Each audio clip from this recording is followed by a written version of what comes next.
Hey y'all, welcome to Soccer for Us. I'm Bart, and on this episode, we are talking about a group of 25 American men who have been selected to play soccer for their country and push it to qualification for the World Championship Tournament. That's right, we're talking about the November World Cup qualifying roster. 25 men called up by Greg Berhalter. The question, though, is that are they the best 25 to get the job done against Mexico and Jamaica this upcoming month? To discuss this, I am really excited to bring on to this podcast my very good friend and someone who I talk soccer with hourly, I feel like. It's my good friend, Andrew Buccellato, who is A2Booch on Twitter. Andrew, how you doing this evening? Good, Bart. Appreciate you having me on. Yeah, like I said, we talk all the time, and we talked very quickly after the roster dropped. I will say that opinions on that. Yeah, we had some opinions. I will say that on the whole, I think we do need to realize that I think overall this is a pretty good roster based on the players who are available. And right off the bat, we'll have to say Gio Reyna not available because of injury, and apparently Sergiño Dest not available because of injury. He did miss Barcelona's match in the midweek in the Champions League and clearly has a back injury, or at least has reportedly had a back injury. So there are some top-end players missing, but overall of the 25 players, pretty darn good roster, but we will probably dig into the issues that we have with some of the guys who continue to get called up, even though they're not really performing at either the national team or their club level. Yeah, and it's interesting because it seems to be the same repeated people that a lot of, I would say, Twitter users are really trying to figure out how they keep ending up on this roster. The distribution of this roster, I think you're pretty accurate saying that for who is available, it's pretty strong. You mentioned the two people that Dest and, I'm blanking out on Reyna for a minute, who are injured. I'm a little surprised Pulisic was called in, considering he's only played 30 minutes, but I understand the fact that it's Mexico and the U.S. has some pressure on it to get a result or at least be competitive, and you don't want to fall behind. But this is going to be interesting, kind of getting in a conversation to see, what players really can bring something, who is here that maybe shouldn't be, and are there any sleepers in here that we might be overlooking? Yeah, I think to quickly just touch on Pulisic, who is in this roster, he was injured in that final game of the September qualifying window against Honduras and has basically been out since then. One of those injuries that it seemed like it just took time to heal. It didn't seem like it was a major injury. It just was one that kind of just didn't heal as quickly as Chelsea or the men's national team had hoped. I think that he's definitely a guy that if he's healthy at all, you call him up and just hope that he can go for a little bit, if not a full 90. He's still I think he's the most dangerous attacking piece we have. So you got to call him up if he's available, but I am shocked that he is available. Let's put it that way. Yeah, and I mean, it's just he got in, 4 training sessions and 30 minutes against Malmo, if my memory serves correctly.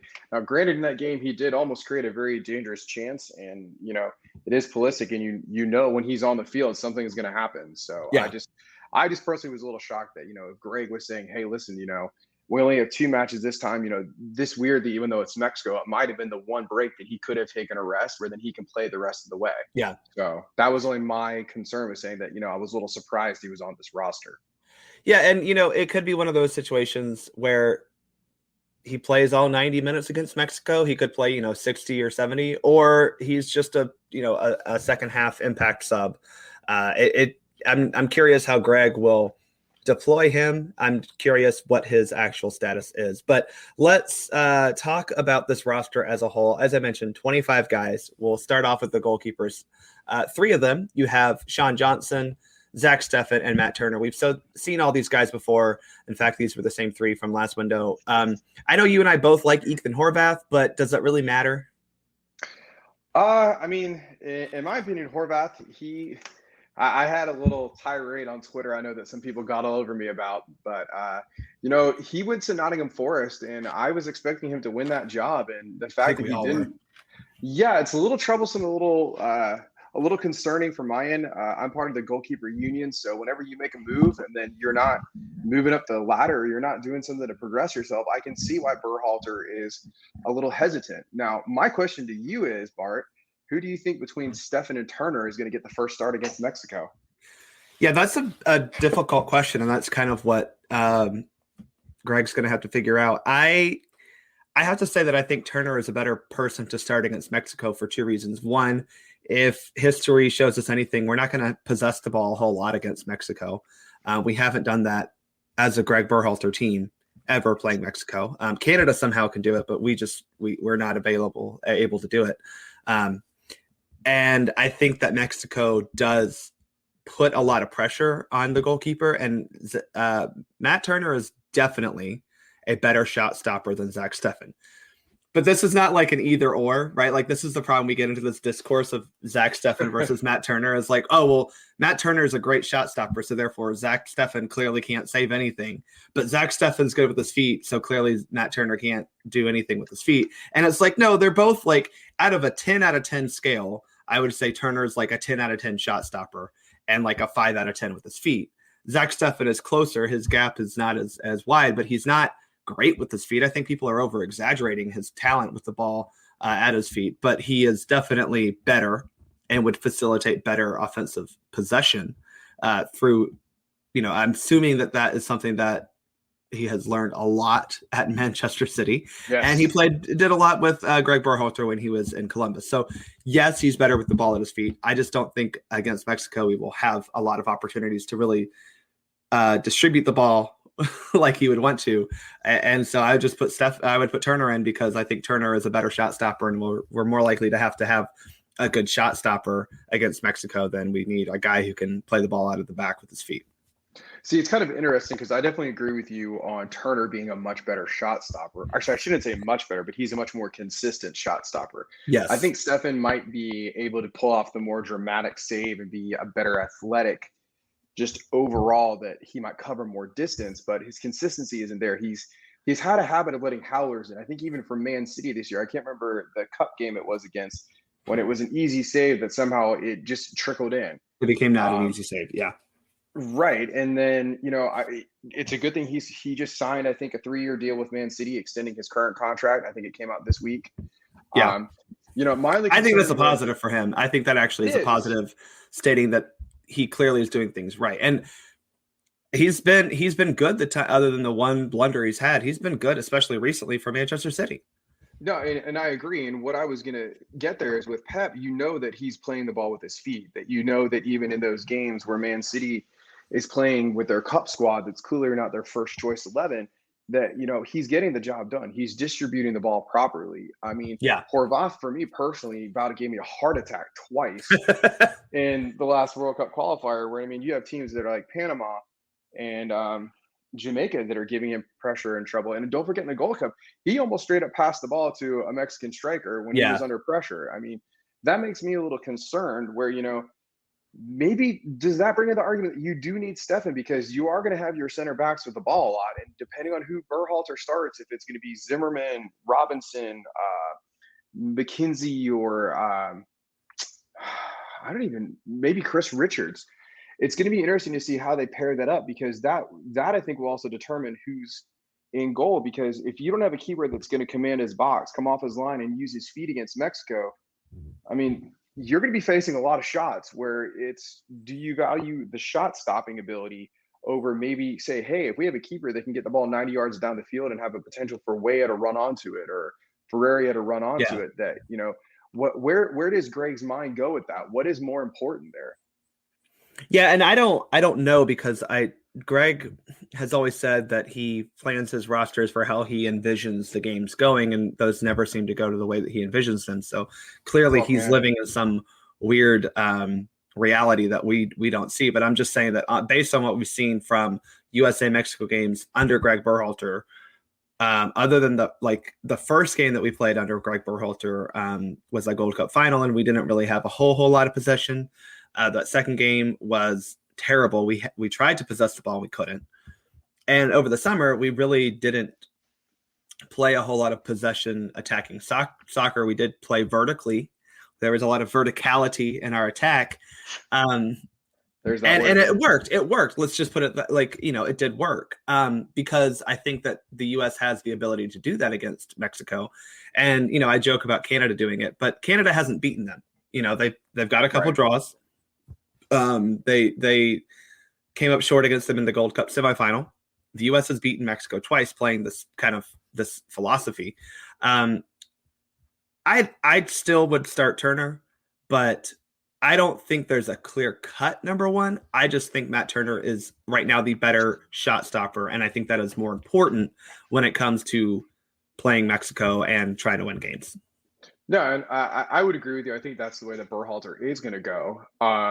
What's going to be interesting is Berhalter actually kind of created somewhat of a goalkeeper conundrum himself, starting Steffen that last game. And then Steffen, I mean, he played great outside of the one kind of offsides goal that should have been an offsides. I still don't understand why it's not an offsides, because it wasn't offside because Dest wasn't on the field and he was still involved in the active play. So he wasn't off the field because he was injured or anything. He himself went off the field, as did a Costa Rican player. So, it is, I agree. Like, okay. So that's something that I mentioned, I think on my last episode was, I think that Greg starting Steffen in that final match of the window did create a controversy that I don't think he thought he was creating, but somehow did, because the controversy wasn't, okay, Turner played twice. Now it's Steffen's turn. It was Turner played, we won. Then we had a shambolic game against Panama in which Turner didn't look great, but no one looked great. And Turner looked better than most guys out there. So I don't want to hold anything we did in Panama, any loss against Panama,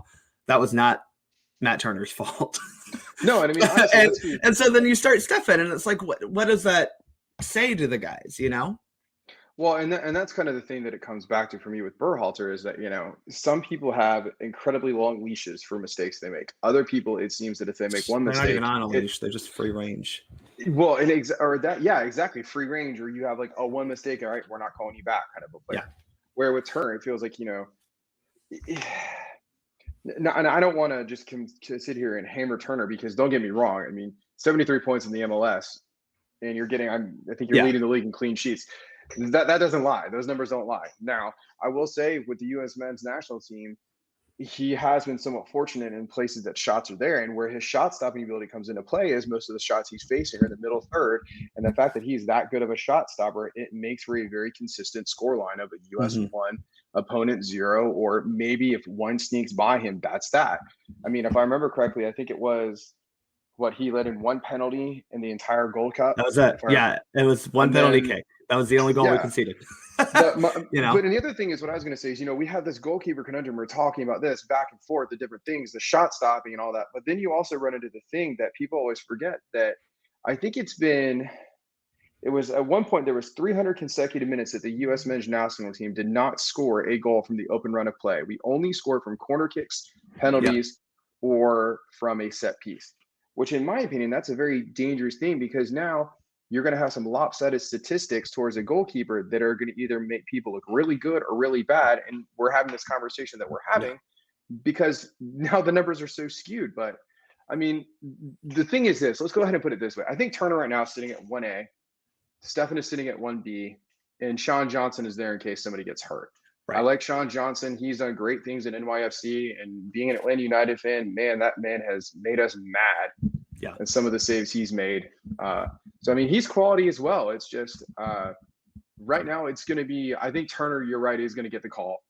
And I just hope he doesn't get stuck with the ball at his feet too much, because as long as that doesn't happen, or if he does have the ball at his feet and he makes good, quick decisions, which Turner is very capable of doing, then I think you're in a good spot then, where you have someone that can get you maybe out of trouble. If not, at least get it 90 yards up the field where you get a chance to reorganize your defense. Yeah, and I'll say this for Turner. I think that the only problems he has problems distributing the ball with his feet, but with his hands, he's actually pretty darn good. And he's been very quick with his hands. So I will say that that part of it is very good, but that's very rarely that we actually have that opportunity. I think was it against Canada that he was the one that started the pass that was the through ball that started the through ball to Areola that should have been the red card. That wasn't the red card. I think that was from. He had a play like that in the Gold Cup. I remember where he started a quick transition. It was very Tim Howard-esque. It was great. All right, let's move on from goalkeepers. Just to sum that up, I think all three of these guys are fine. I don't think there's anyone else who's banging on the door. And honestly, whoever your third goalkeeper is on a roster like this is inconsequential. Whatever. Yeah, I mean, like you're saying with this, it's just you've got your 1A, you've got your 1B. Everyone else is fighting just to say, hey, guess what? I got to go on the plane for the World Cup. Right. And that's fine. Defenders, though, we brought 9 of them in, and I think this is where it gets a little. Some people had some issues. I gotta say, I thought this defender group is quite fine. Reggie Cannon comes back into the fold. Mark Mckenzie, Chris Richards, Anthony Robinson, Miles Robinson, Joe Scally, Sam Vines, DeAndre Yedlin, and Walker Zimmerman. Now, the one person that we're missing from here is John Brooks. I'm sure we'll talk about him when we talk about snubs. But in this core, and this 9 guys brought up, I don't think that any of them give me cause for concern, especially the guys who I know are going to be starting. I mean, the only we can talk about Yedlin and Cannon, but they are what they are. Like, Dust isn't here, so we're going to have to see them. Yeah, and I mean, to me, Yedlin is fine. You know, it's funny. I think Scally actually is going to end up sliding over to the right side with everything with how hot he's been, and very good. you're gonna have Jedi on the left. Now I think you're going to have Miles Robinson in the middle. And then, you know, this is where it's going to come down to what Berhalter wants. I mean, I know a lot of people don't like to say this, but Chris Richards in his first game, he was very lucky there was no VAR because he came about a couple inches away or questionably could have been a last man back straight red where he's not even in this group right now. Yeah. But I mean, like you're saying, this is a pretty solid group of defenders. I mean, everyone forgets that the U.S., what we are very good at producing are center backs, goalkeepers, and the occasional outside back. And, you know, this group is pretty emblematic of that, you know, our strength is definitely here. We have some people that can definitely win balls and can definitely play. Yeah, I think for me, I know there are people that wanted certain players over certain others. I got to be honest, I'm going to stick up for Walker Zimmerman here. I think he's a great guy to have in a CONCACAF game where, you know, a lot of these opponents are not playing pretty soccer. Mexico will, but even Mexico's pretty soccer is still very something that I think Walker Zimmerman can deal with. You know, it's something that he's very good at clearing the ball with his head and his feet. And he's not terrible with the ball at his feet, but he's not great in like actual possession. Let's put it that way, or under pressure. But right. I mean, we're going to be playing, I think, on our heels a lot against Mexico. So having Miles Robinson and Walker Zimmerman, 2 guys who can defend 1v1 very well and clear the ball out very well is great. And then having a guy like Chris Richards, who I think it'll be Robinson and Richards. Richards much better on the ball than anyone else here. But I think it'll be Robinson and Richards. I wouldn't be shocked if it's Robinson and Zimmerman. I don't think Mark Mckenzie is in great form at all. Not that form seems to matter to Berhalter unless he wants it to matter. But I think that's one that I'm not quite sure he'll play a whole lot. But you only got 2 matches, so you don't need to have your center backs rotating.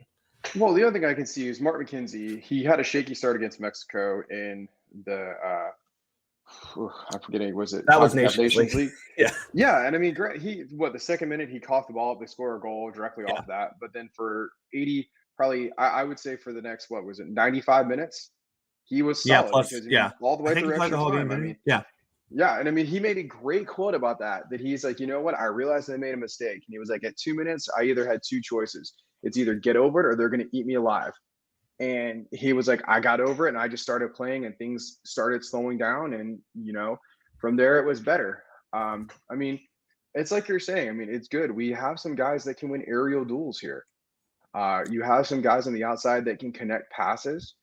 And it's just going to be an interesting thing. It's like you're saying, I think so far Miles Robinson is probably the only one that you can say, yep, you're starting for sure. Yeah. And I would say Jedi on the left is starting.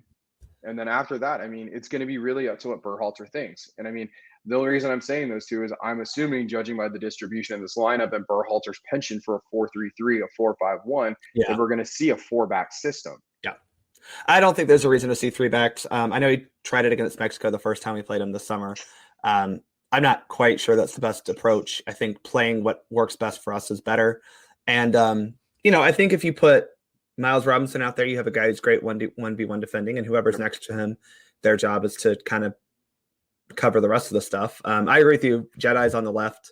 I don't know who's on the right. I'm going to assume it's going to be Yedlin for the most part because, you know, Greg does like to say that they have CONCACAF experience, and Yedlin definitely has that. He's been, you know, he is what he is. Let's just put it that way. He's consistently who he is.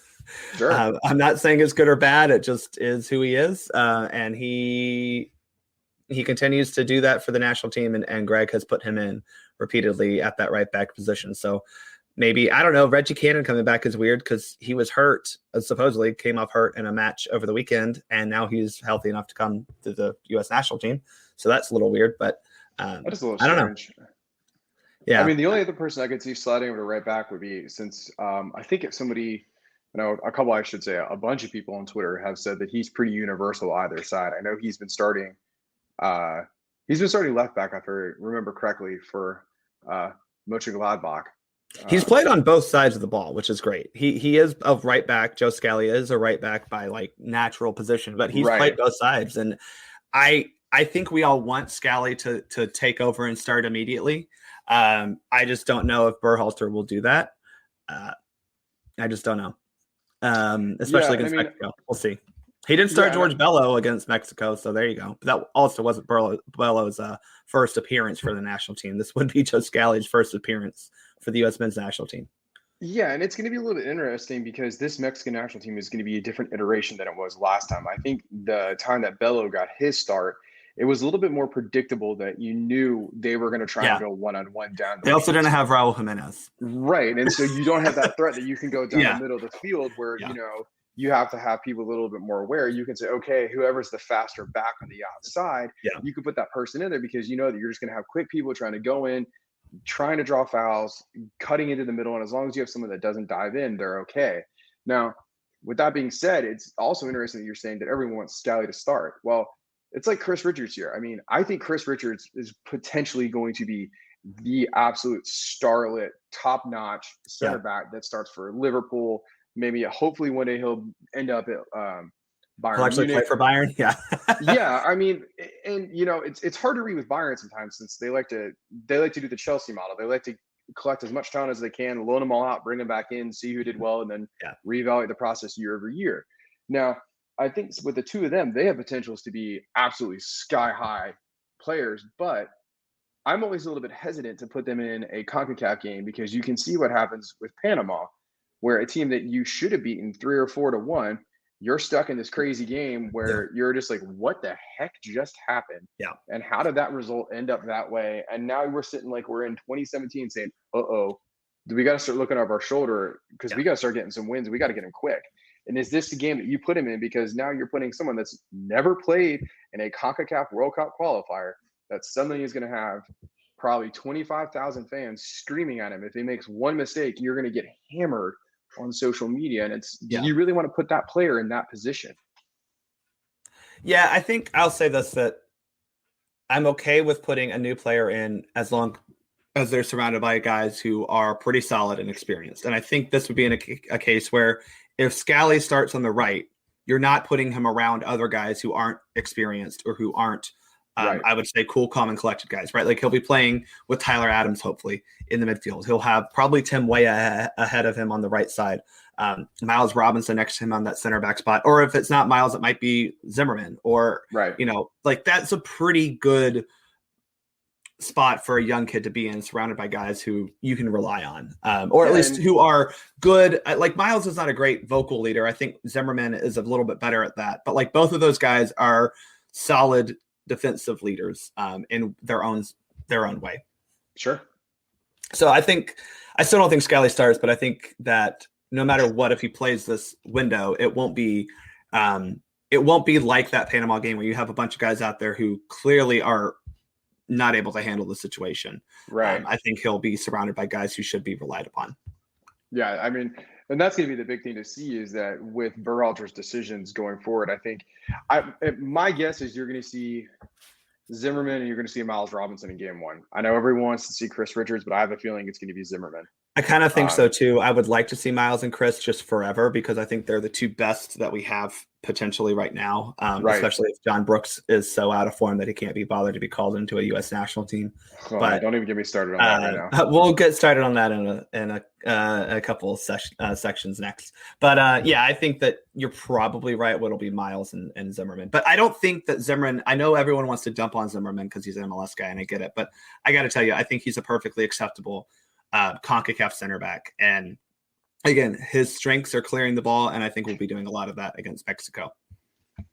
Yeah, definitely. I mean, if you have two imposing center backs, also the other thing is if we're so good at scoring set pieces, Mexico isn't that well known for defending. You'd like to think that we're good at scoring some set pieces. We haven't in a while. I mean, if you could bring a Miles Robinson, but Walker, I will say, if you have Miles and Walker on the field with a Weston McKennie possibly, and that's then what I was just Ricardo about to say. Pepi, that's a lot of guys who can get on the ball and that's what it comes down to is then the size factor comes into play. You know, you've got 4 people you just listed that are 6 feet or above, and probably all have a good 35, like can get up in the air. Where it's not just hey, I'm getting a touch on the ball. It's these guys can put some power on it and can direct it to goal. I mean, McKinney is he's proven. Yeah, put 2 in the McKinney, Robinson, Zimmerman, all these guys can score with their head.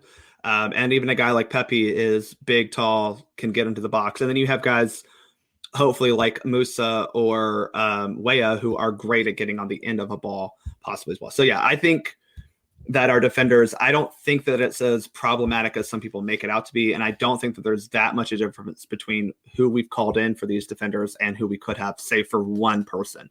But we'll talk about some of that in a bit when we talk about snaps. Midfield, 7 of them called in: Kellen Acosta, Tyler Adams, Gianluca Busio, Sebastian Lletget, Weston McKennie, Yunus Musa, and Christian Roldan. All of these guys have been in a World Cup qualifying camp before. All of them have played in a World Cup qualifier. This is a very experienced group. I don't think there's a lot of surprises. I think that's the problem. See, to me, I'm kind of surprised that 2 names are on here. I'm not surprised, and that's the problem. Well, as I'm saying that, and I'm looking at you kind of shake your head at me a little bit. I'm like, also thinking, this is Berhalter. Like, those are his boys that, Roldan, Lletget, they somehow find a way to end up on a roster. And the best thing you can say about Christian Roldan, and I can't ever dismiss this, is that he's having a fantastic season in MLS right now. And that's great. If you're saying that this is an informed guy in MLS who does things that you like, that's great. That logic and those criteria cannot be applied to Sebastian Lletget, who's not been informed this year. He only has 4 goals and 3 assists in the entire year. He hasn't really played. He hasn't started every match for LA. He hasn't even played necessarily all the matches he started. Or hasn't really been featured as much as he has been. I mean, he's still an important figure. I'm not saying he's not like first choice there, but he's not playing as much as he has been. He just hasn't been productive in MLS this season. And he continues to get call-outs from Berhalter. And I don't want to shit on Sebastian Lletget, because I do think legitimately, and I've seen this going, USMNT keeper on Twitter, or US Soccer Keeper has said this a lot. He just doesn't think Lletget has the legs anymore. And I think that has a lot to do the fact that Sebastian Lletget has been a part of every men's national team camp since we came back last November, on top of having to play MLS, played both Nations League and Gold Cup. Like, this is Greg putting a player in a failing position by playing him so much. Yeah, and it's also sometimes the players that are around him. I mean, Lletget he's fancy with his feet. And like you're saying, if you got tired legs and his whole game is being quick with your feet, somewhat misdirection, I mean, I can understand why a lot of times the passes are going backwards, because, he might not be able to get to the spots that he wants to be able to take that half turn, to be able to get the ball forward. You can see that he's not getting his body in that position to turn the field. And that, to me, speaks, it's not that he can't do it. I'm sorry. Like, I know we talk about how he passes back all the time, but the man is technical enough to know how to do that. I think it has a lot to do with literally his legs are too heavy to get to do that right now. And I mean, so many people were getting on him because with the October window, I mean, he was bad. He was bad in Panama.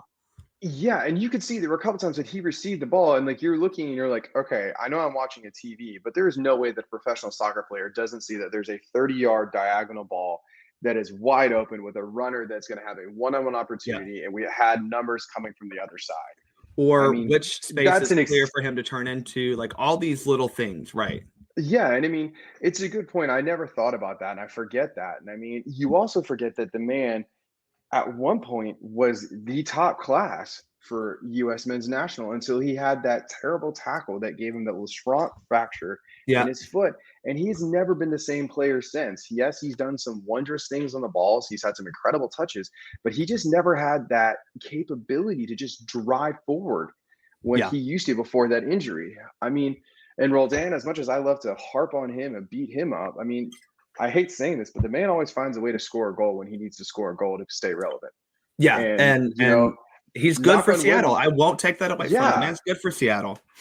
And I mean, it's hard to argue against a guy that Seattle's been in the MLS Cup.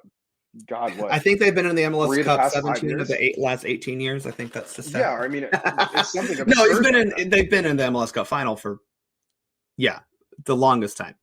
Yeah, I mean, he's just consistently there. I mean, the one that's interesting to me here is Kellen Acosta. If I'm not mistaken, has he played any minutes in the past 2 games? He has played for Colorado, and he hasn't played a lot in the past month for them at all. And I think it's 2 or 3 games in a row he hasn't started. I think Kellen is benefiting by the fact that he's literally the only person right now that we have any sort of belief. Well, I mean, it's that he can do the job behind Tyler Adams. I don't like. Well, we were talking about it earlier, and I mean, it's funny. I mean, he might just be on my mind because Atlanta United just played NYFC, but James Sands was getting a couple runs there. Yeah. And I mean, he wasn't great, but I mean, if you're looking for players that are getting minutes, that are informed, that are doing what you would expect to get a call up, you would think that Sands would have gotten the call up this time, even though it's But here's the other problem with Berhalter is he set Sands up to fail when he started him in a 2 midfield system against Honduras, and it was he and Acosta trying to do things in the midfield. And that's not a good pairing because Sands is a sit deep type of 6. Right. And just read the game and break up passes and go get the ball. Not a ball winner, go seat hunt and find type guy, which is what you have to do in a 2-man midfield. So again, you're evaluating him based on a formation that we very rarely play, first off. Right. And 2, a formation that doesn't suit him well. That's like judging Ricardo Pepi because you put him in as a left winger instead of the striker. It's like, he's still good and you can look at things that he does well, but that's not the best way to evaluate him. The best form that we saw of James Sands was in the Gold Cup when he played as a center of a 3-back system and he kind of went up and down the field as we progressed. Yeah. That was the best we've seen him. And it's like, Greg, you saw there that he can do that job. Why are we trying him at this other position that doesn't make any sense? Well, it's interesting because if let's say Tyler Adams, if I'm not mistaken, Tyler Adams gets a yellow, he is out for the game against. If Tyler Adams gets a yellow card, he will be out for whatever the next game is. So if he gets a yellow card against Mexico, he'll be out for Jamaica. If he gets a yellow card against Jamaica, he'll be out for whatever the January window is. I think that's El Salvador at home. I think it's El Salvador, right? Yeah.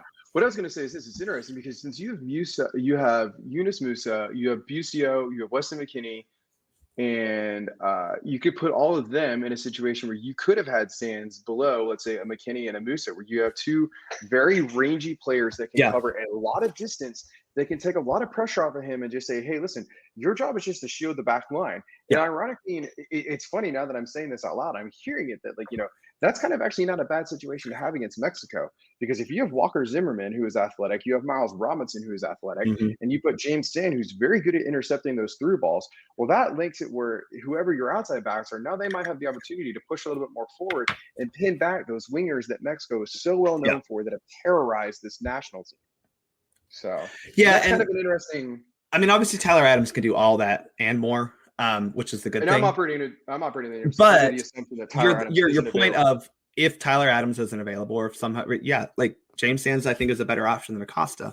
Acosta had a great summer. We can't take that away from him. He hasn't looked that great since this summer, and that's just kind of who he is as a player, where he has good stretches of form and he has bad stretches of form. Hey, the Concaffrey shenanigans, man. You can't replicate he's good at that. That was brilliant. That counts for something. It does. I mean, that was brilliant what he did on that penalty that completely just got in the head of Gallardo. So I do think you said it, though. Our starting 3 are, for me, they're Tyler Adams, and then you have McKennie and Musa. I think it's got to be MMA midfield.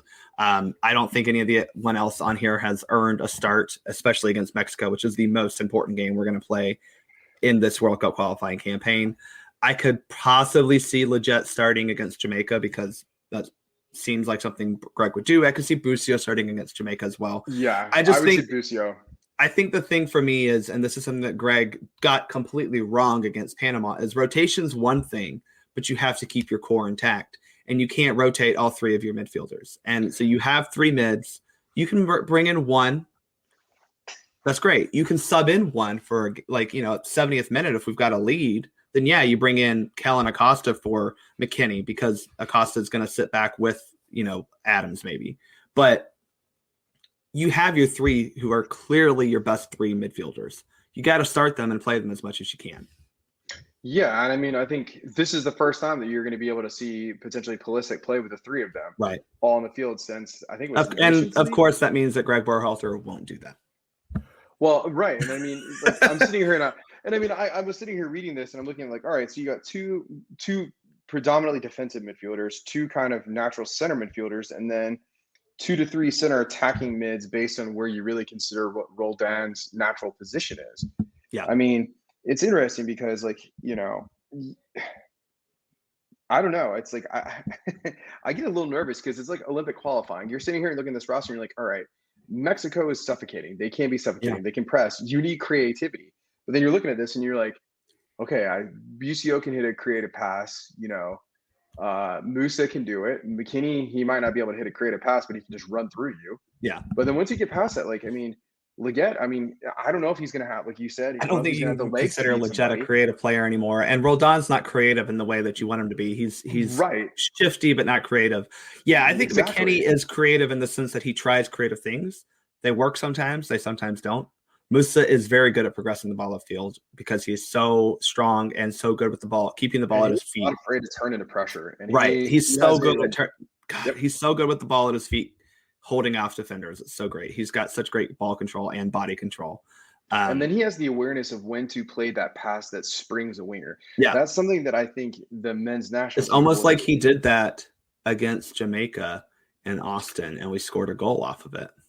I know, and it's shocking that, you know, it's shocking that you and me have to have this conversation saying, like, should he start? Should he be doing this? Like, because it's Berhalter, and genuinely, I don't know if you're going to see the MMA midfield that everyone wants to see. Because what goes on Berhalter's head, I would love to see that thought process and that decision making, because sometimes it is just bewildering, and other times you're just saying, okay, I'm not even going to try and figure this one out. Yeah, Berhalter always overthinks things, and that's his biggest problem. And that's where I think that for him, he needs to just settle on a three-man midfield and say, this is who I'm running with, and we'll run him until we can't. Let's move to the forwards. I think this one is pretty straightforward. There's one wrinkle that I don't love, but 6 forwards brought in Brendan Aronson, Paul Arriola, Jesus Ferreira, Ricardo Pepi, Christian Pulisic, and Tim Weah. Now, I said there's one wrinkle I'm not a fan of. I don't love Paul Arriola being in here, but I'm curious about the Ferreira inclusion. He's been a guy that Greg Berhalter loves to play at the false 9, but I don't think we're at the stage where we need a false 9 right now. But he's the only other guy really who's played as a striker in this system. Tim Weah can play striker. He has played that in his career. He plays a lot of places across the top of the line.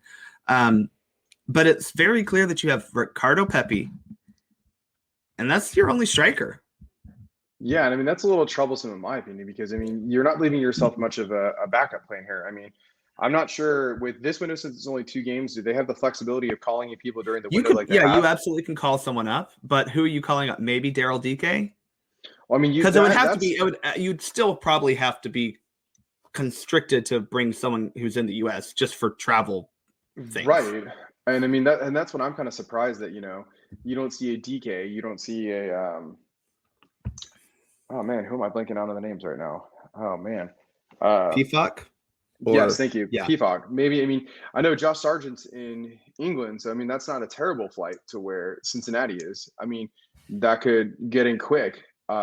He could also fly direct to Jamaica. I mean, that's I mean, they have a relationship, Jamaica and England. But the interesting thing to me is a lot of people hate on Arriola, and, you know, I'm not high on him all the time, but Arriola can be a nuisance in the right place if he has the right people around him. And you just see he's a nuisance, but you see what happened in that Gold Cup final where he doesn't actually produce, right? And that's the issue that I continually have with Arriola is. Same with Jamaica, man. He almost created a goal because he pressed Andre Blake so high. But at the end of the day, it didn't create anything. The other thing is he almost drew a red card too in the first 2 minutes going on that break. Yeah. I mean, and Arriola's his deal is this. He's not the most technically gifted player, but he runs so hard and he hustles so hard that he's one of those guys that if you make a simple mistake, he is on you before you have a chance to react. And you either have to foul him because he has already won the ball, or you're passing back into a situation where you displayed your teammate under duress, and then chances are with our midfield that would be behind him, we have a reasonably good chance of getting the ball. Now, seeing the other names out here, I also cannot see him getting a sniff of play with Tim Weah. You have Brendan Aronson and Christian Pulisic out there. Yeah. I mean, if he gets a start over any of those people, I don't have a lot of hair, but I might pull what little hair I have out of my head. Well, and so we mentioned all the stuff that Areola does defensively. He does great work off the ball. So does Tim Weah. So does Brendan Aronson. So that's kind of where I look at it and go, if you're just bringing in a guy because he hustles and he goes after the ball and all this stuff, that's great because he does that, I will admit, better than anyone else. But does he do that so much better than Brendan Aronson and Tim Weah can do literally everything else that involves playing soccer? Yeah, and I don't think he does. I mean, my opinion, his role in this roster is to come in if you're up a goal or you're up 2 goals. He's your 70th minute. Just go be a pest and make that back line's life a living hell. Yeah. And that's what he's good at. And, if he poaches a goal and he gets one, hoorah, that's just a bonus effort. But, I mean, I think you're right. All the other guys you've listed, if it's Aronson, if it's Pulisic, if it's Ferreira, even for that example, and Weah, all bring much, much more scoring opportunities, much more creativity, things that Areola cannot bring you over the course of a full 90 minutes. Now, I do think that Areola does seem like the type of guy, because we've seen this in how many USA-Mexico games over the years, where we get a goal maybe earlier, maybe sometime in the first half, maybe early in the second half, and Mexico then just we're in a defensive shell, and Mexico keeps pounding. Areola is definitely a guy you bring on to be like, okay, Paul, your job is to run after the ball when we kick it upfield.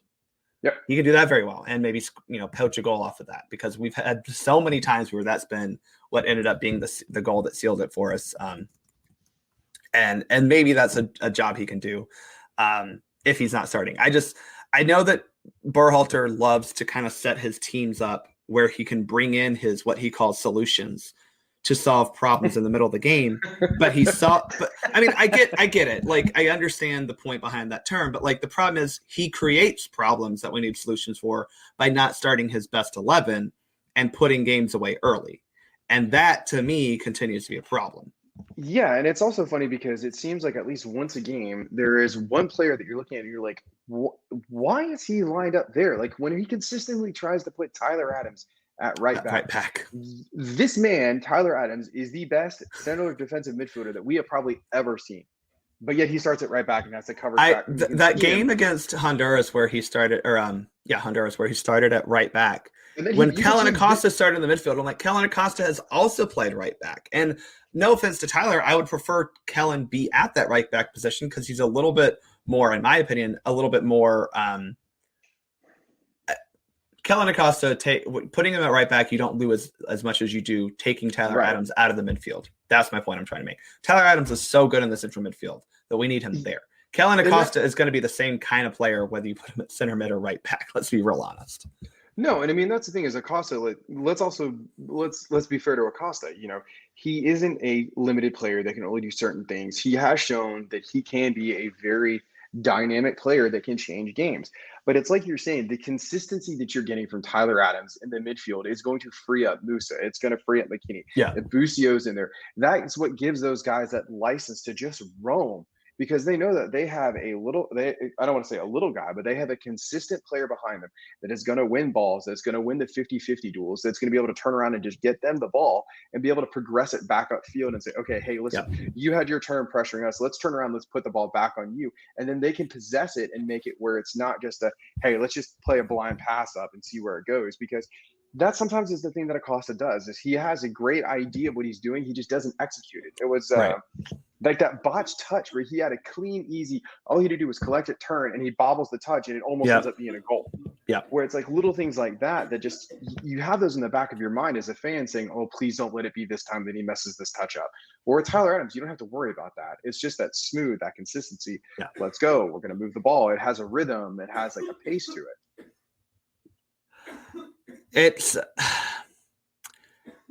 I'm concerned. Yeah, I mean, I think there are concerns in this roster, but I think overall it's okay. I do want to point out that Jesus Ferreira, 6 goals and 3 assists since August 29th, excuse me.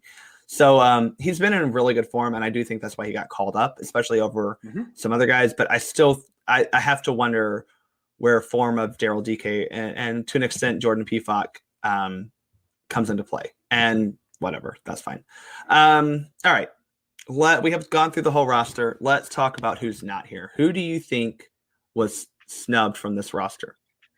Oh, snubs. The biggest snub to me, I want to know what Matt Miazga and Luca De La Torre have done to Berhalter to not get called.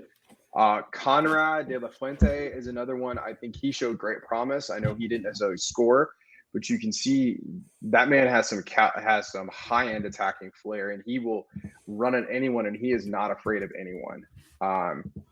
Brooks got left behind because he self-admitted that he had some issues of form. I thought he was great in the Champions League midweek, which was surprising that didn't carry him over the top. But if we're going on form, though, then why the hell is Sebastian Lletget here? Why is Mark Mckenzie here, who hasn't started a game for Genk in the Belgian league in 5 games? It seems like the only thing that's where. Yeah, I mean, the big snub to me, the big snub is Luca De La Torre. I mean, he was running Ajax around, and he was doing a great job doing it. And you could tell that Ajax was getting frustrated trying to figure him out. If you have a club like Ajax that has been perennial Champions League, that's pushing Liverpool, it's pushing Chelsea, it's pushing those big time clubs, and they can't figure out that player, but yet that guy's sitting at home, and you have Roldan and you have Lletget here. Come on now. That's on the manager now. That's not anything the player's doing. That's clearly a manager picking and choosing people that he wants for his system versus who actually is the best player right now. And that again is the problem, because you have a guy like Luca De La Torre, who we only saw for like 13 minutes last window, who when he came on against admitted a very weak and depleted at that point Jamaica side, he's creating a lot of chances for Tim Weah, or being very dangerous. Maybe not creating a lot of chances, but creating danger. He was putting Weah in a position that lets Weah do what he's putting good Weah at. Run in very good positions. One-on-one and see what happens. Because, I mean, at worst that happens is generally it ended up being a corner, or it ended up being in a situation where everyone was saying, oh, come on, where's the runner? Oh, dang it, somebody did not get on the end of that cross. Yeah. So, and that's what you want from him. And that's the big issue is Berhalter doesn't really apply the same logic to guys consistently. Because I agree that, a guy like John Brooks has not been in great form recently. I thought he's been better literally very recently, but that September window, he wasn't very good. And then he had an injury for October, so he didn't really have a chance to, redeem himself. And he hasn't been great since then. Now, he has looked, I said, better recently. He was fine in that Champions League game in the midweek. Beat Brendan Aronson, actually. Tied. They tied. Whatever. Oh, yeah. I'm sorry. They tied. Whatever. But, his form is dipped, and so you don't bring him in. A guy like Josh Sargent, whose form at both club and country has been bad. I don't argue that he should be here because his form was so bad. It's just he hasn't done anything. Yet, you call in a guy like Sebastian Lletget, who, granted, he has scored a goal in the last 3 games that he's played, but he only has 2 goals all season. He hasn't, like I said, he hasn't been starting every game for Galaxy. In fact, he's started only 20 of the 25 matches he's played in. It's not been great for the guy. So when you're evaluating the form of John Brooks playing Bundesliga and Champions League matches, and then you compare the form of Sebastian Lletget, they're not the same player, but there are ways to compare both of them. Well, you compare what Sebastian Lletget does in MLS, which is not very productive. And then you look at how they perform for the national team. And I agree that John Brooks was very much at fault for the goal that Canada scored and didn't do well enough on the goal that Honduras scored. But Sebastian Lletget hasn't been good either. And I mean, it's obviously defenders, their mistakes are magnified much greater. Right. And I mean, obviously, you're going to always have that in your mind that, oh my God, the defender missed that touch that led directly to a goal. But there have been a lot of times where you look at things where, like, okay, you could also say Matt Turner, that Canada goal, he had an opportunity to claim that first cross. He didn't claim it. It cycled back around. And what do you know? The next shot on goal is there's your loss. DeAndre Yedlin should have been in a better position. Should have closed the guy down. Yeah. And there's a lot of things that happen. It ends with John Brooks not tracking Kyle Larin in the box. But you look at that and you say, okay, that led to a goal. But then you look at Sebastian Lletget in Panama refusing to play a ball forward. How does that affect the team? Well, and I mean, you could tell that there was some frustrations. And I mean, there was a point up to that Panama game where I believe it was Pulisic that said, we need some new ideas. Yeah, that was the Honduras. That was the not the Honduras game. That Honduras was game, the Canada game right before the Honduras game. Yeah. Yeah, I mean, you can tell that there's some frustrations boiling in terms of stylistic play. That you have some guys that want to. It's not necessarily we don't have to possess the ball, but it's hey, the U.S. is in a rare position where we have a very strong front three. We have I would say a competitive midfield three, and we're strong on defense. But for some reason, we want to keep passing the ball back when you have some of the three best attackers the U.S. has ever seen, and these guys can run at people, and they want to run at people, and they cause teams problems every time that happens. But yet, for some reason, you have someone like Lletget that gets in the game, and you have that opportunity to play that attacking player the ball, but then somehow it always goes back to the same defender that it came from. And then you can see that there are guys that had already committed upfield, anticipating the ball going forward, that are suddenly having to stop their runs, backtrack, and now all of the spacing and all of the sequencing that you would normally see a professional expect for the 1-2 combinations are suddenly not there, and players are getting trapped on the ball, having to take 3, 4, 5 touches just to find a simple outlet pass that normally could have been done in a simple one-touch redirection, for example. And that's where I do think that a guy like Luca de la Torre would be very beneficial in a roster like this, because you have a Gianluca Busio who, when he's playing with knocked my microphone over there. I got so excited. When Gianluca Busio is playing with the game in front of him, when he's facing the field upfield, he's very, very good. He still hasn't mastered the whole playing on the turn yet, but he's doing better in Italy. He has, because he's been playing in a little bit more advanced position. But Luca de la Torre does he does what Yunus Musa does, and that's take the ball from facing goal, and all of a sudden we're attacking the other goal, right? We're going from having to put our faces toward goal and possibly being in a dangerous situation there, to putting our noses going toward the opposition and running downfield. And Musa and De La Torre do that both very well. They do it in different ways, but they both do it on being able to at least win a ball in turn. And De La Torre, I'll admit that his stats aren't awesome, right? He doesn't have a goal or an assist in this campaign for Heracles. But look at it. Look at his key passes. Look at how many passes. Look at what he's doing when it comes to passes forward. Look at his key passes. Look at passing rate. Look at all those things that are better ways to judge a midfielder, right? And he's doing them very well. And I mean, it's telling, because everybody wants the goals, everybody wants the assists, to say, oh yeah, we have the best in the world that are doing that. But the interesting thing to me is for Luca de la Torre and Busio, is those guys are people that can get the ball forward in one pass with our other midfielders, like let's say Lletget, that it might take 3 passes to get the ball going forward in the same sequence. And that at a professional level is a big deal. At an international level, if you have the same guy that can do that, that can do it even quicker, that's an even bigger deal, because that gives that player, that attacking third, that gives him an extra half second to receive the ball, look up, take a breath, and say, okay, I've already analyzed the field. I already know where, my first pressure is going to come here. And if I can beat the first guy off the dribble, then I already know what's going on. And it's a numbers game at that point, where then once the backside runner sees that, okay, he's beating the first man, that tells me my run needs to go here. And it makes the passing and the link up play so much more predictable in terms of your offensive, where you can put together those quick combinations, those 1-2 curl, quick shots, those beautiful goals that everybody wants to see. So I would have liked to have seen Luca de la Torre on this roster. I don't want to say that. I'm shocked he's not on this roster. I kind of am too, because I don't know what he did to warrant not being called up. That's kind of the way I look at it. I don't think Matt Miazga necessarily did anything that warrants a call up, especially over Mark Mckenzie. Sure, we'll talk about that. But I think a lot of people are contending it against Walker Zimmerman. I think Zimmerman's better for what we need in this camp than Miazga. I'm sorry, I think that. I don't think they're that much different. I think I would prefer Walker Zimmerman being a guy we bring off the bench, because I don't think either of them are starting. I hope not, anyway. No, but I mean, for me, it's you're right. Definitely Walker Zimmerman, Miles Robinson, and Chris Richards. You knew the 3 of them were going to be in there.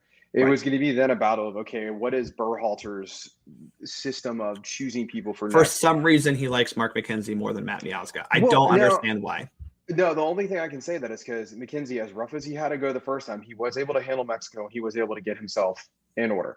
Now, Yeah, he hasn't been catastrophic. And Berhalter has his experience, quote unquote, things that he relies on, and I'm sure he has some hidden metrics that all of us as the public aren't privy to. But it is funny that you're seeing consistently certain kinds of players now that I'm hearing us talk about this, that like a player like Luca De La Torre, that he's not like your prototypical either a big US midfielder or a quick forward. He's that kind of hybrid between the two. Yeah.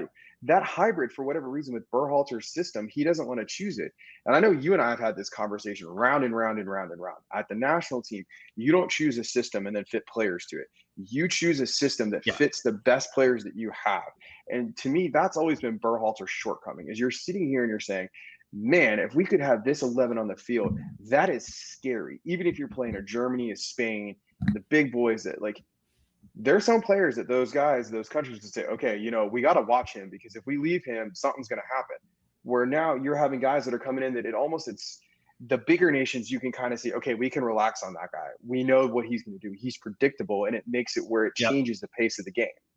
So, and that's kind of been I don't know how to even explain this, but it's been my anger towards Berhalter, is that guys that could, make the U.S. seem like a different footballing nation, like Berhalter promised it would be.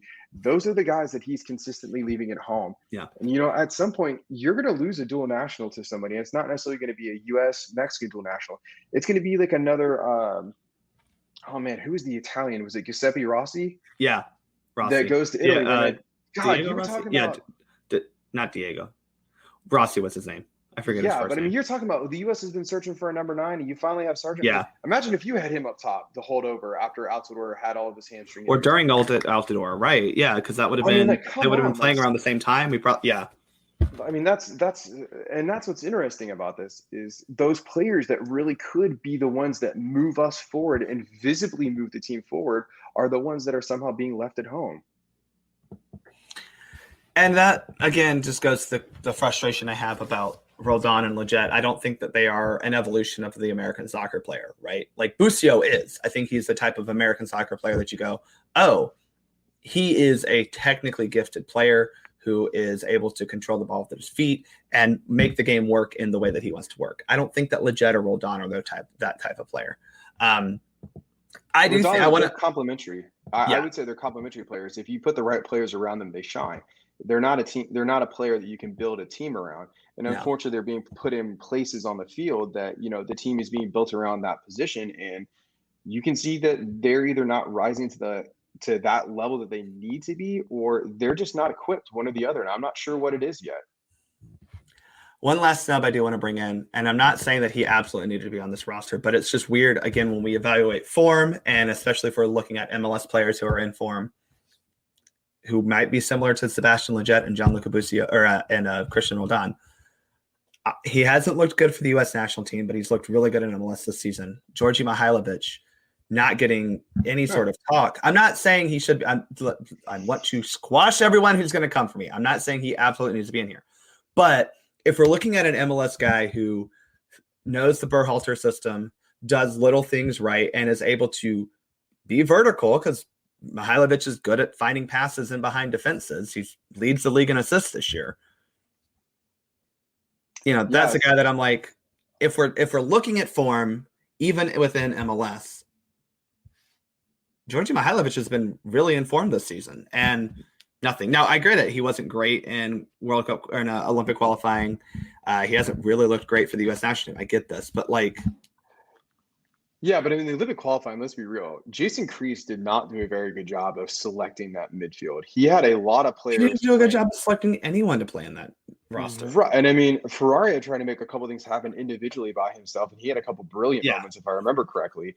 But I mean, you're having a situation where, like, Georgi Mihailovic, the big knock on him that I've always remembered is that he is always injured for at least a third of the season to half the season. Yeah, this year he hasn't been. It's been great, but it's like, you're right, and he's shining. Maybe he's paying his dues. Where, Berhalter might have him on his radar, but it is interesting that you say it that way, because as I'm thinking about it, you're right. He should replace Roldan, or he should replace Lletget, because you want to bring up the next wave, because if He Leggett has and 4 goals Roldan, and 13 assists in MLS this season, which is more goals than Leggett and way more assists than Roldan.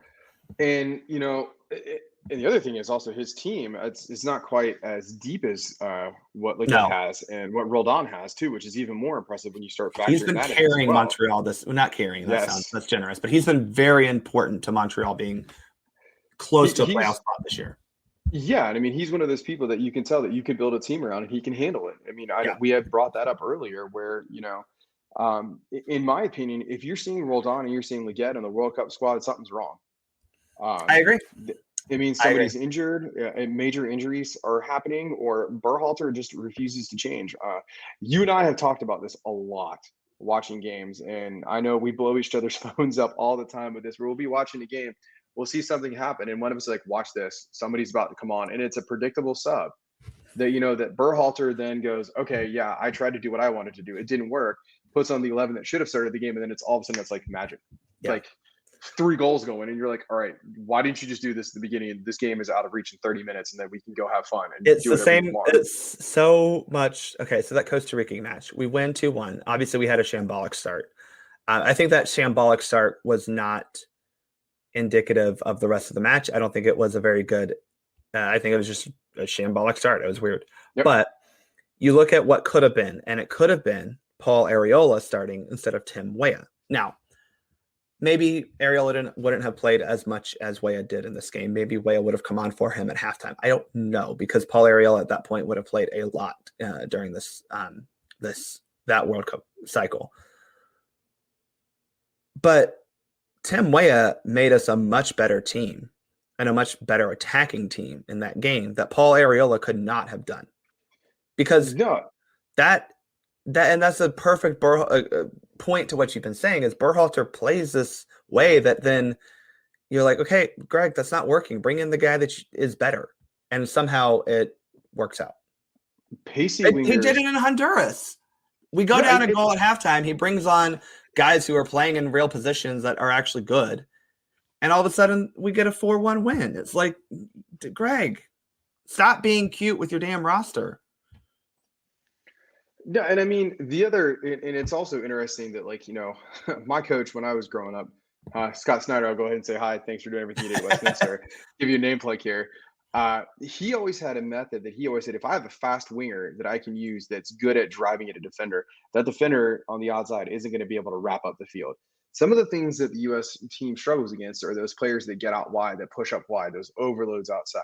So why you wouldn't want to start a Weah, why you're not going to have an Aronson out on the wing, stuff like that. That's what's kind of baffling to me, is that those guys that keep showing up in there, if it's a Roldan, Leggett, if it's Arriola that ends up out wide, that it's, why are you putting those players out there that aren't technically good enough to absolutely pin somebody back that then makes the attack so much more predictable coming towards your end?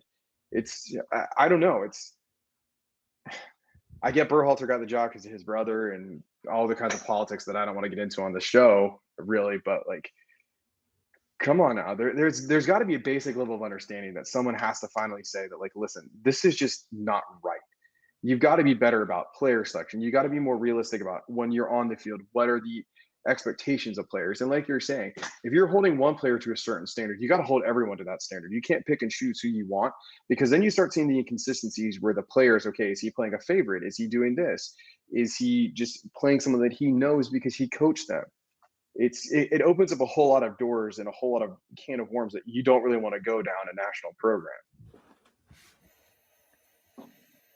Yeah, these are existential questions that we just don't really have time to talk about. Yeah, I know. Breaking down a roster. So let's kind of recap where we're at. The U.S. does sit second in the qualification table. We're on 11 points. We are currently 3 points out of the playoff spot, which is Panama in 8th. We're a point ahead of Canada, who's in 3rd, and 3 points behind Mexico, who is in 1st with 14. Obviously, a win against Mexico would put us level with them on points. I think that, we play a Jamaica team who found some form last window, but I just never trust the Jamaicans to be consistent or good. And so I don't know what we'll expect from them this time around. Well, it'll be interesting to see if they can actually get their first choice squad because they've called them play... up. That doesn't mean they're coming.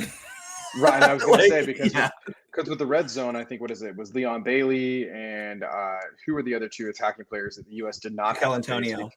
Yes, because thankfully England did not allow them to travel. So. It's going to be. I'm not sure what type of team we're going to get from Jamaica coming out.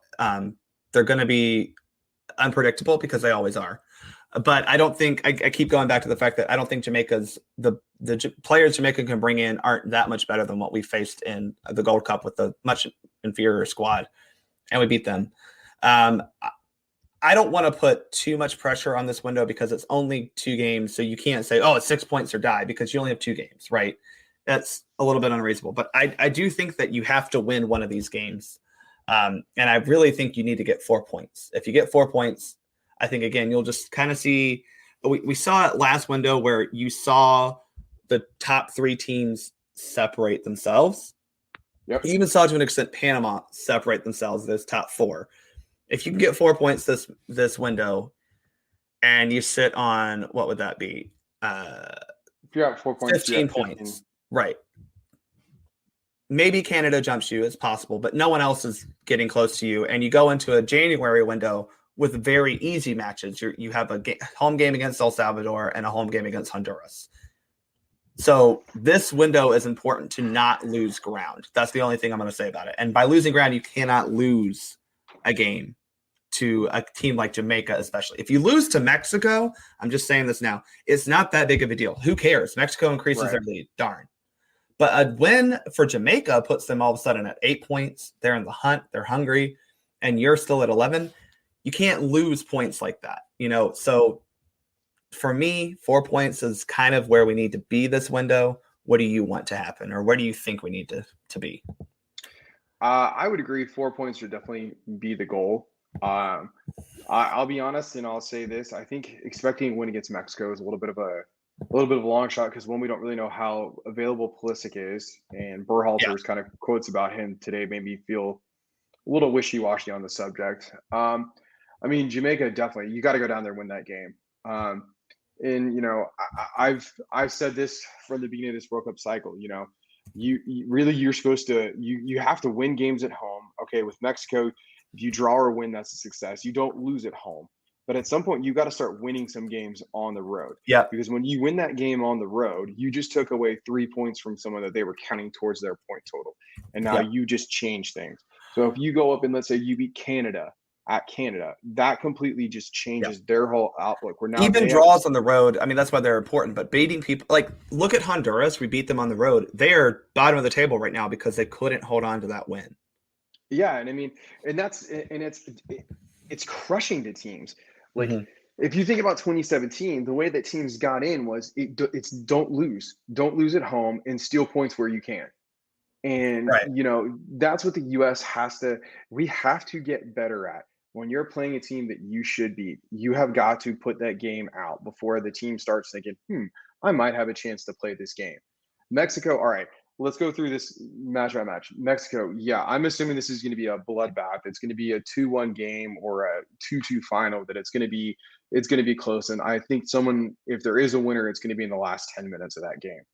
I'll go ahead and say that now. I'm hoping that it's going to be that. That's how they have been the past 2 matches, and I don't think either team is vastly different. So, and the other thing and I think that's what's going to happen. The other alternative is you're going to see 2 teams that are going to sit here and say, "Wait a minute, we're at the top of the table. We don't need to beat each other up. This is too early to have to go for it." And you might see an ugly 1-1 draw where everyone sits back. Against Jamaica, I think you're right. I think the U.S. is going to go at it. I think it's going to be. I think reasonably we should win this game 3-0, but I'm going to sit here and say it's going to end up being 2-0 again, just because we're going to squander some chances or something isn't going to go right. But you're definitely right. This window, it's imperative to get 4 points. If you can steal 6 points out of this window, that's an absolute coup and take it a run. 2 points is the absolute bare minimum if you have the worst case scenarios happen. If you're getting anything less than that, then it might be time to start looking at some other options and start figuring out what's going on. Not saying that you have to hit the panic button, but to start evaluating your options and saying, hey, what are we doing? Are we really on the right track? Because we don't want to end up where we were in 2017, where you're playing the last game for your life, when you're in a position now that you could be in and you could be qualified with almost a window to spare. Well, and that's kind of the pivotal thing right now for the U.S. is looking at that final qualification window. You have your 3 hardest games. You'll have away to Mexico, home against Panama, away to Costa Rica. Right now, Mexico and Panama are in your top 4. Costa Rica, we've never won there. So you can't go into Costa Rica in your final match day expecting any type of result because it's hard for us there. Right. At Jamaica and World Cup qualifying, we've taken 10 of 18 potential points. Right. So that's not too bad. That's a pretty good 6 games, we've gotten 10 points. Right. So that's more than a point a game, almost 2 points a game. Right. Right. So my point is winning in Jamaica is doable, especially because they're only going to have about 5,000 to 10,000 fans in their stadium because of COVID restrictions. Unfortunately, none of those U.S. fans, but that is an advantage that we'll have. And all that to say, again, you look at the Mexico game and you say, if you beat them, that's awesome because now you're catching them in the table, whatever.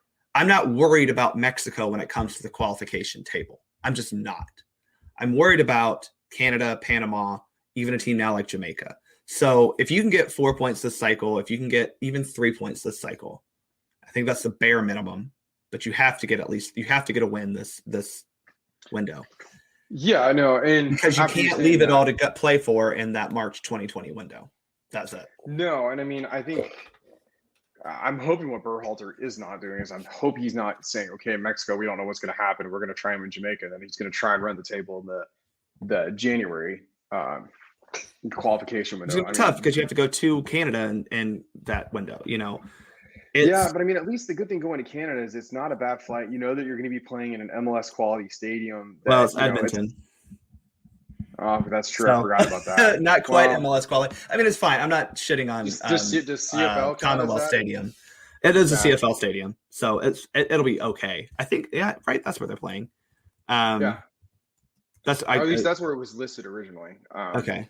It might be something with availability they may. I don't think they would play in the. Yeah, okay, it's at Commonwealth. I was like, they're not playing at because the FC Edmonton plays at the smaller stadium just outside of the Commonwealth, but they're playing at Commonwealth, which is a narrow field. I'll just say that it's narrower than most. We'll see how they make that work because it does have a track around it. Well, for us, that helps because you're limiting Alphonso Davies because that's where he's dangerous. He's out on the wing. That's true. I'm kind of surprised they didn't go to BMO where it's a full 75 yards wide. BMO in the winter, I don't think the field will be playable, so that's why. All this said, didn't Toronto FC host an MLS Cup in the first week of December once? Yeah, I think that's still different than like the dead of winter in January up there. Yeah, that's true because you're going to have much more precipitation. True. Yeah. Coming off the lake at that point in time. Anyway, my point to all this is you have the potential to get points off of Jamaica at Jamaica. You need to try to get as many points as possible against Jamaica or against Mexico at home. That you have to win your home games. That's a no duh. So go for that against Mexico, and then there's no reason to not get at least a draw against Jamaica, if not more. This is the cycle that you can really bank points because a home game against Mexico, other than 2017, we've been really successful against them, and you can go get points in Jamaica. That's all I'm saying. 4 points would be great. 6 would be fantastic. If you get 6 points this cycle, I'm not worried about qualification. I know that sounds really weird to say in November, but if you get 6 points and you're at 17 points, the midway point of qualification, love it. Well, I mean, if you beat Mexico at home and you beat Jamaica on the road, you can lose to Mexico Canada on at home. The road.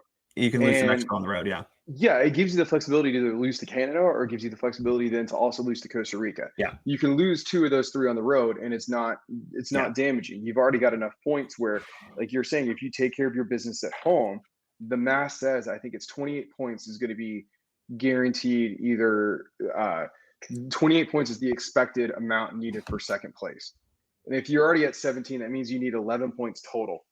You can get 6 games after that. That's 2 points. That's less than 2 points a game, which is doable. Yep. And you got 3 home games or more after that. And at that point, that's 9 of the 11 points that you need. And that's also saying that, everything mathematically goes exactly as the table's supposed to order. That doesn't even take into account a possible upset that could offset the table a little bit. That would mean you need less points than that. So I think the moral to that is we've been not great, but we're still in the best position to qualify that I think we could be. Really, the only team that's looked good this entire qualification campaign has been Mexico. Canada's been mostly okay. They've been about the same as us, where it's like, okay, they're doing what we expected, kind of. They're on 10 points. Just if you can get more than 3 points this cycle, that'll be really big. I think that's huge for this November window. Any last thoughts about the roster, about what we're looking forward to upcoming this month? Last thoughts about the roster. I'm going to be curious to see what formation we ended up playing, and how these players are truly utilized. Is it what we have talked about, expecting the 4-3-3, and do we go with the false nine with Ferraria a couple times, or does that show up? Things like that, those little tactical wrinkles that can change games. Overall, it's honestly like this first game, it's going to be a little hold on to your butts and let's see what happens. And then, once you weather the first 15 minutes, then we kind of get a much better indication of what we're looking at. So I think that's just kind of the position that we're in right now. And it's going to be interesting to see how Berhalter handles it. I mean, he's going to get some pressure. So it'll be interesting to see if what he does he make those tactical changes that, you would expect him to make, or is he going to go back and revert to what he does and play the players that he trusts versus who should be on the field? Yeah. So. Well, we're within that 10-day window. We can look at the expected forecast for Cincinnati, Ohio. I will be at that game. It is, I think that we're looking at the potential for some cold and blustery weather up there in Ohio, where we have played many times before. Looking at next Friday, it looks like it'll be a high of 56 with potential of rain showers. So yay that. I'm excited to stand in that stadium all night and under the rain. I do not envy you, sir. That is good news for the U.S. hosting Mexico. Let's just put it that Definitely. Yeah, Mexico traditionally. I think both Dos Aceros happened up in Columbus in cold weather. Yeah, the cold weather situations. Well, let's see. All 1, 2, 3, 4 of them. Yeah, 3 or 4 of them happened up in happened in Mexico and Columbus, and one happened in Korea, but they don't like to acknowledge that we beat them in the World Cup. So we're not going to talk a lot of shit against Mexico because right now they're playing really well, and we're not playing as much well. But we did beat them twice this summer. I know they're out for revenge, but I still think that we have a chance to at least get points off them at home, even though Berhalter will probably be Berhalter. Yeah, let's just hope he makes the proper decision versus doing what he normally does. Yeah. So, well, Andrew, thanks for joining me on this episode of Soccer for Us. Where can we follow you? You can find me on Twitter. It's adabuch, and I'm usually out there with the U.S. men's national team hashtag.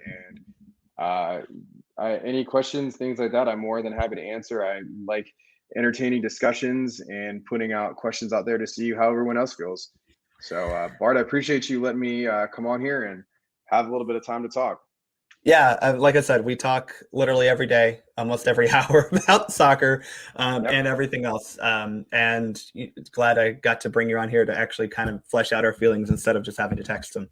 Yeah, it's a little bit easier to talk than having to try to turn monotone text of us yelling at each other. Yeah. Again, thanks for being on here. Thank you all for listening. Make sure you follow the show at Soccer for Us Pod on Twitter. Subscribe to Soccer Down Here to get all the great content that comes out of the STH network and to get every episode of Soccer for Us. Andrew, thanks for being here. Y'all, thanks for listening. I'm Bart. I'm out.